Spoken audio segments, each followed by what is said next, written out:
Have you ever looked really closely at the background of your family photos? Not at your parents or your grandparents, but at the people standing just behind them. Because I did. And I found him. It started as a favor. My grandmother passed away, leaving behind 50 years of memories boxed up in her attic in upstate New York. I promised I'd digitize them all. Thousands of photos. Graduations, weddings, awkward family vacations to Cape Cod. No more stuff. Until I got to the album from 1984. I zoomed in to fix a scratch, and there he was. Just standing there. Looking directly at the camera. Not at the family. At the lens. I figured he was a neighbor. A family friend. Someone who accidentally photobombed my parents' engagement party. But then I scanned the next album. 1972. Different city. Different decade. Same smile. Same suit. Same man. He looked exactly the same. That's when the cold dread started pulling in my stomach. Because it wasn't a coincidence. It was a pattern. What if someone has been watching your family before you were even born? I spent the next 6 hours scanning like a madwoman. The hum of that machine became the only sound in the apartment. 1995, my 7th birthday party in Chicago. He's in the reflection of the window. 1958, my grandfather's military deployment from San Diego. He's standing on the dock. 1922, a sepia-toned tintype of my great-grandparents in London. He was everywhere. Spanning almost 80 years, across 3 continents. Always the same age. Always wearing that same suit. And always staring right at the camera. I called my mom. It was 3 a.m., but I didn't care. I texted her the pictures. Who is this? I demanded. Why is he in all our photos? My mom sounded so tired. She just said, Maya, honey, it's the middle of the night.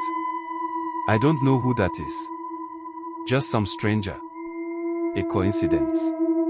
You're overtired. Go to bed. But it wasn't a coincidence. You don't accidentally photobomb a family for 80 years. And you certainly don't stop aging. I started researching. Face matching software, genealogy forums, old newspaper archives. Nothing. He didn't exist outside of my family's history. It felt like I was the only person in the world who could see him. And that isolation, that was the most terrifying part.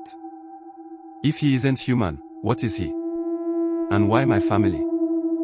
The paranoia set in quickly. Every time I walked past the mirror, I expected to see him smiling over my shoulder.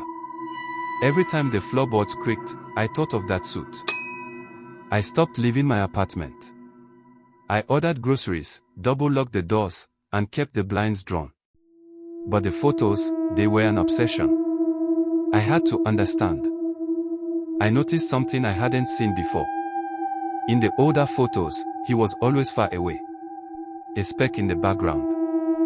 But as the decades progressed, he was getting closer. With every generation, he stepped closer to the center of the frame. Closer to my family. Closer to me. And then, I saw him. Not in a photo. Not on a screen. He was standing under the streetlight outside my Seattle apartment building. The rain obscured the details, but the silhouette was clear. He was wearing a suit. He was looking up at my window. He was real. And he was here. He's no longer just a memory. He's outside my window right now. I backed away from the window, hyperventilating. I grabbed my phone, ready to call the police.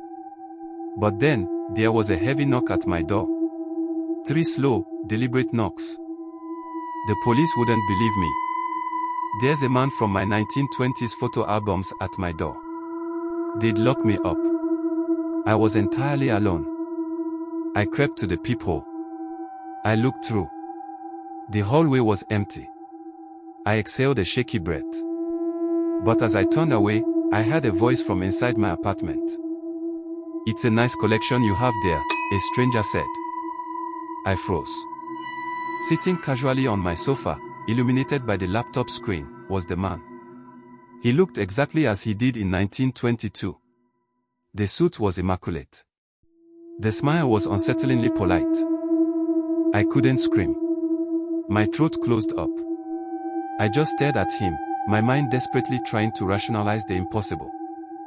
"You've been very thorough, Maya," he said. "I appreciate that. Most generations barely notice me until the end." I managed to choke out the words, "What are you? Why are you following my family?" "Following is such an ugly word," he replied. "I prefer accompanying. I have an arrangement with your bloodline, Maya. An old debt, settled long before you were born. I ensure continuity. In exchange for, well, that's complicated." His voice was like dry leaves scraping together. He didn't blink. Not once.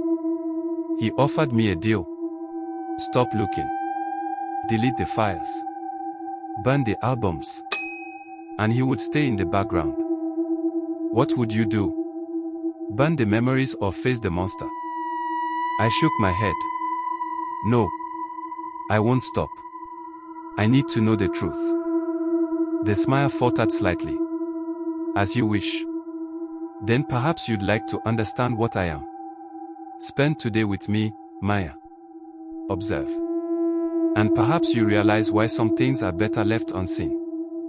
I don't know why I agreed. Maybe it was morbid curiosity.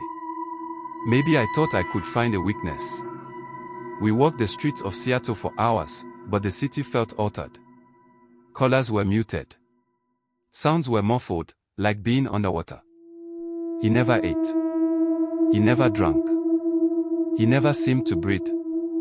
We walked through Pact Place Market, but nobody seemed to notice him. It was as if he didn't take up physical space.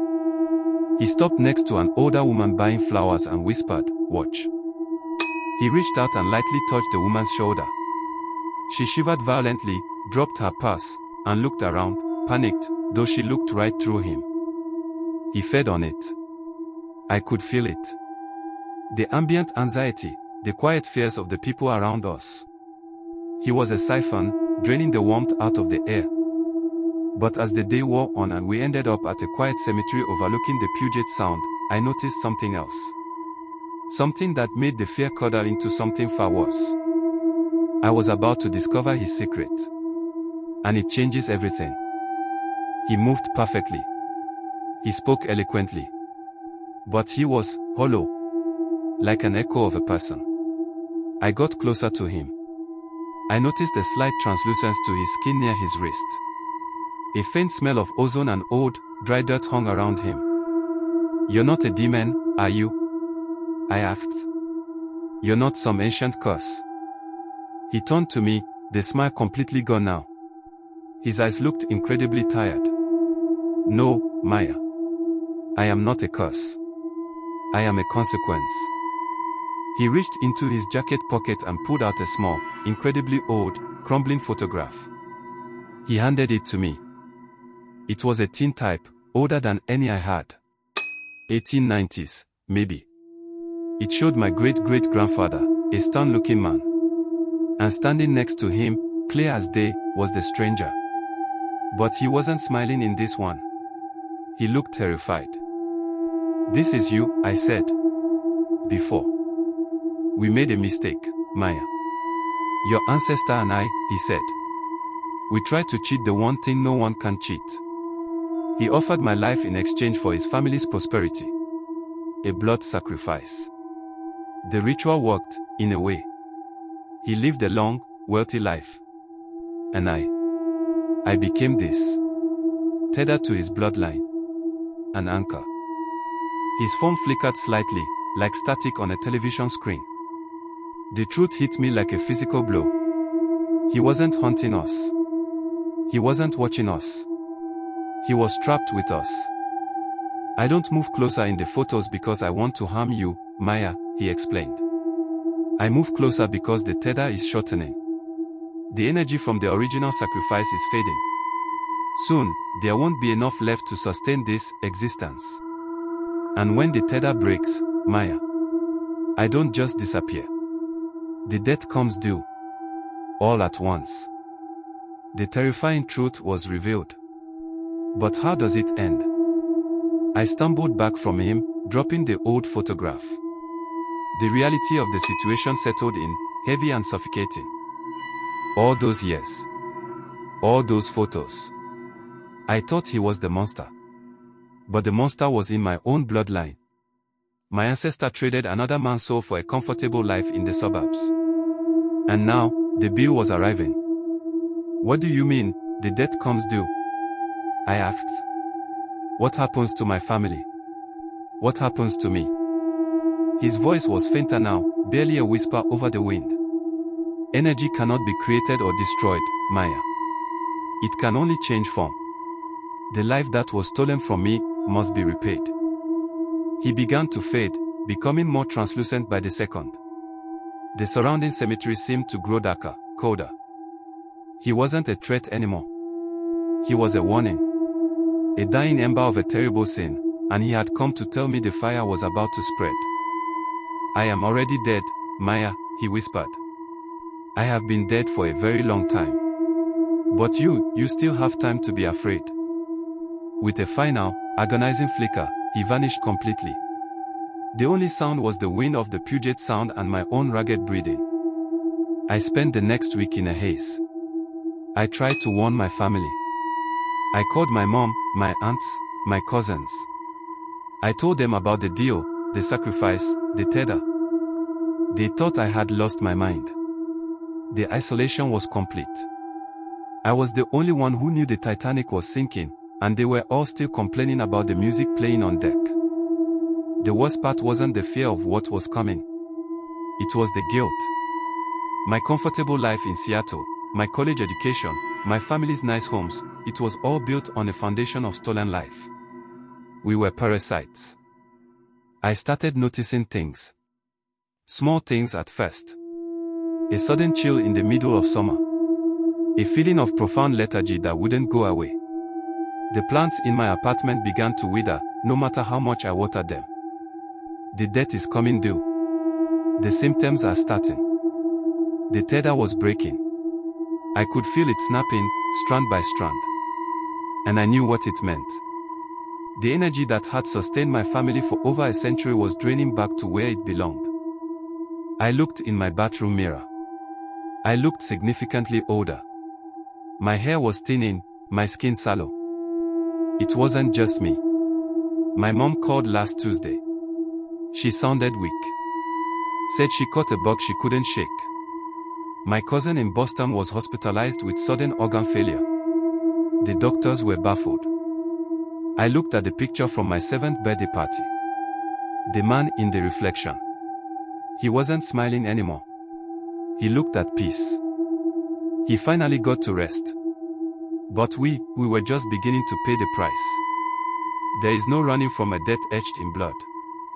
There is no hiding from a curse you inherited in your DNA. I tried to digitize the memories to preserve them. To keep my family alive forever. But all I did was uncover the rot at our roots. The chilling conclusion. Don't look behind you. I don't know how much time we have left. Days. Maybe weeks. But the energy is draining fast. I took a picture of myself on my webcam. Just to see. And when I zoomed in on the dark doorway behind me, do we just cease to exist? Or do we become the new tether?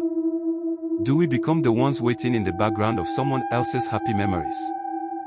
Because in that photo, standing in the doorway, I saw myself. And I was smiling a wide, perfect, terrifying smile. If you're brave enough to check your own family albums tonight, remember to look closely at the background. Subscribe for more chilling tales if you dare.